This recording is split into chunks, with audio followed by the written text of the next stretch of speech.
तो आज हम लोग स्टार्ट करते हैं ट्रायंगल्स में कॉन्ग्रुएंसी। आपको बता देते हैं कि कॉन्ग्रुएंसी जो है सबसे टॉप चैप्टर माना जाता है। यही चैप्टर से तुम्हारा क्वाड्रिलेटरल चैप्टर्स भी बनता है, सर्कल्स के भी क्वेश्चंस बनते हैं। तो ये चैप्टर को अगर आप स्ट्रॉन्ग कर लेते हो तो आपके आगे के जो भी चैप्टर्स हैं क्वाड्रिलेटरल्स, जो भी ज्योमेट्री से रिलेटेड हैं, क्वाड्रिलेटरल हो गए, पैरेललोग्राम हो गए, सर्कल्स हो गए, वो ईजी हो जाते हैं।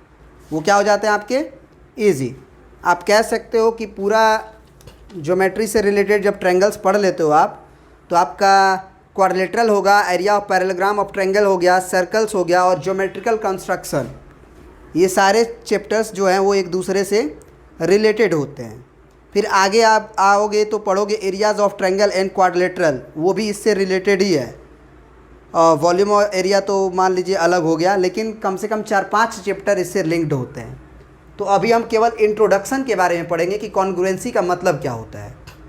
तो अगर इंट्रोडक्शन की बात करें तो आपको हम ये बोल सकते हैं कि अगर आपका एक ही फोटोग्राफ, सेम फोटोग्राफ का एक कॉपी हो, तो वो एक दूसरे से आइडेंटिकल है कि नहीं, है ना? बचपन का भी का नहीं, एक ही समय का एक फ़ोटो खींचे हैं और उसका 2 कॉपी लेके आ गए, तो दोनों कॉपी जो है एक दूसरे के आइडेंटिकल हैं। या फिर आप ये कह लो कि एक ही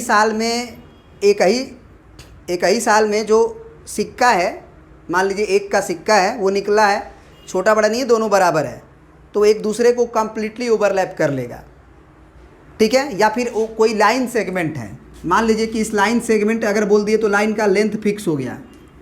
अब ए भी मान लीजिए 5 सेंटीमीटर का है। अब एक और लाइन का ले लिए PQ, जिसके बारे में भी हम बोले हैं कि इसका भी लेंथ जो है वो 5 सेंटीमीटर ही है। तो अगर ये चीज़ें इस दूसरे को क्या करेगा, ओवरलैप कर लेगा।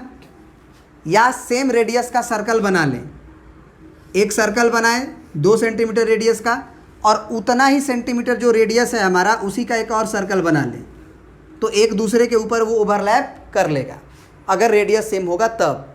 तो कॉन्ग्रुएंसी का मतलब होता है कंप्लीटली एक फिगर दूसरे फिगर को कंप्लीटली ओवरलैप कर ले। दोनों फिगर, ये नहीं कि एक ओवरलैप कर ले और दूसरा अंदर रह जाए, दूसरा भी पहला पे रखा जाए तो वो रखा जाए। और रखने का तरीका है कि नहीं, आप थोड़ा तिरछा करके नहीं रख सकते हो। जो जिस पे फिट बैठ रहा है उसको उस पे फिट बैठाना है, जो जिस पे फिट बैठाना है उसको दूसरे के ऊपर फिट बैठाना है। अगर वो फिट बैठ गया, थोड़ा भी छोटा थोड़ा भी बड़ा नहीं हुआ, तो वो कॉन्ग्रुएंसी कहलाता है। वो क्या कहलाता है? कॉन्ग्रुएंसी। जैसे कि इसका भी लेंथ हम 5 सेंटीमीटर का दिए, इसका भी 5 सेंटीमीटर का दिए, तो ये एक दूसरे पे हम रखेंगे तो ओवरलैप कर जाएगा। अगर सर्कल का रेडियस चूड़ी है, तो जो सेम साइज़ का जो चूड़ी होता है, आपका बैंगल होता है, वो देखते होगे आइडेंटिकल होता है, एक दूसरे के ऊपर एकदम बराबर होता है, समझ रहे हो? तो ये एक कॉन्ग्रुएंट का एग्जाम्पल्स हो गए। तो अब हमको ये जो कॉन्ग्रुएंसी है, आप कह सकते हो स्क्वायर में भी है। जैसे हम 4 सेंटीमीटर का स्क्वायर ले लिए, तो स्क्वायर क्या होता है? लेंथ ब्रेथ सब जो है बराबर होता है, चारों साइड बराबर होता है, प्रत्येक एंगल 90 डिग्री होता है। तो अगर हम मान लीजिए कि इसका 2 सेंटीमीटर ले लिए, इसका क्या साइड लेंथ ले लिए 2 सेंटीमीटर का, तो अगला भी स्क्वायर अगर हम लें 2 ही सेंटीमीटर का लेंथ का, तो निश्चित रूप से एक दूसरे को ओवरलैप कर लेगा। हाँ, अगर बड़ा ले लेंगे तो ओवरलैप नहीं करेगा। तो आपको सेम लेना है। आपको क्या करना है? सेम लेना है, ताकि वो ओवरलैप कर ले। तो एक्चुअल फिगर आप बना सकते हो या कॉमन सेंस से समझ सकते हो कि नहीं, बराबर बैठना चाहिए। रेक्टेंगल भी हो सकता है, जिसकी लंबाई हम फिक्स कर दे और चौड़ाई फिक्स कर दे। दूसरा भी एक रेक्टेंगल ले, उसकी भी चौड़ाई फिक्स कर दे, लंबाई फिक्स कर दे, तो निश्चित रूप से ओवरलैप कर लेगा। तो अभी ये कॉन्ग्रुएंसी हम पूरा मतलब वर्ल्ड में जितने भी ऑब्जेक्ट्स मौजूद हैं उसके ऊपर हम बता रहे हैं कि नहीं, हर चीज़ जो एक दूसरे को ओवरलैप कर लेती है पूरी तरह से एक दूसरे को, और फिगर आइडेंटिकल होना चाहिए। फिगर आइडेंटिकल मतलब ओवरलैप कर लेगा, सुपरपोज कर लेगा, तो वो हमारा कॉन्ग्रुएंट फिगर कहलाता है। लेकिन बेसिकली हम हेडिंग डाले हैं कॉन्ग्रुएंस ऑफ ट्रायंगल्स। तो हमको ट्रायंगल्स की कॉन्ग्रुएंसी के बारे में चर्चा करना है कि दो ट्रायंगल्स कॉन्ग्रुएंट्स होंगे तो कब होंगे, क्या क्या कंडीशंस होगा, तो 2 ट्रायंगल को हम बोल सकते हैं कि वो एक दूसरे के ऊपर ओवरलैप करेगा। इसी के बारे में हम लोग को डिटेल में पढ़ना है। दूसरा चीज़, कॉन्ग्रुएंसी का रिप्रेजेंटेशन क्या होता है। तो चलिए अब हम लोग कुछ लिख लेते हैं और उसको पहले समझते हैं। अब देखिए ये जो है आपका डेफिनेशन है जो हम अभी बोले वही कॉन्ग्रुएंट फिगर, यहाँ पे जी था सुधार लीजिएगा, कॉन्ग्रुएंट। अब लिखा है कॉन्ग्रुएंट फिगर किसे कहते हैं।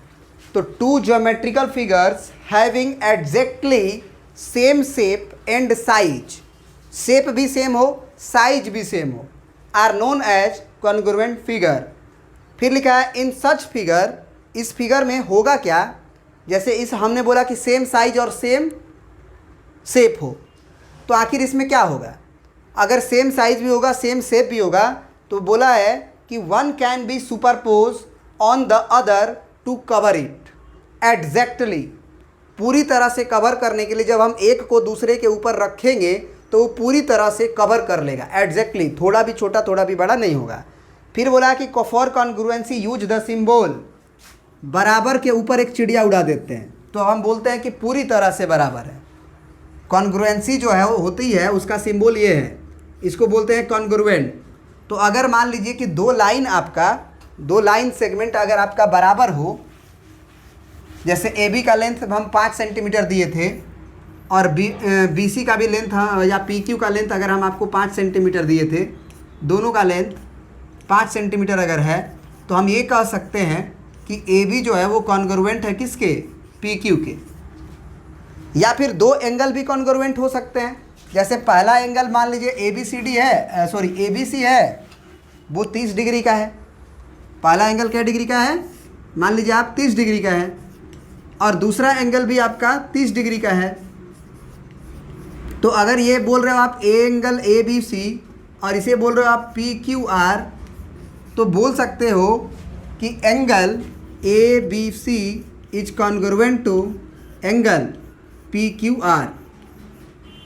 क्या बात समझ में आया। अब हम लोग ट्रायंगल में कॉन्ग्रुएंसी देखेंगे, कॉन्ग्रुएंट ट्रायंगल के बारे में देखेंगे, क्योंकि यही चैप्टर था मेरा। चलिए तो इस वीडियो में जो है ना हम लोग कॉन्ग्रुएंसी के बारे में जान चुके थे। नेक्स्ट वीडियो में हम लोग कॉन्ग्रुएंट ट्रायंगल्स के बारे में डिटेल से पढ़ेंगे, ठीक है, इसके बारे में, ठीक है। इसमें इतना ही रहने देंगे।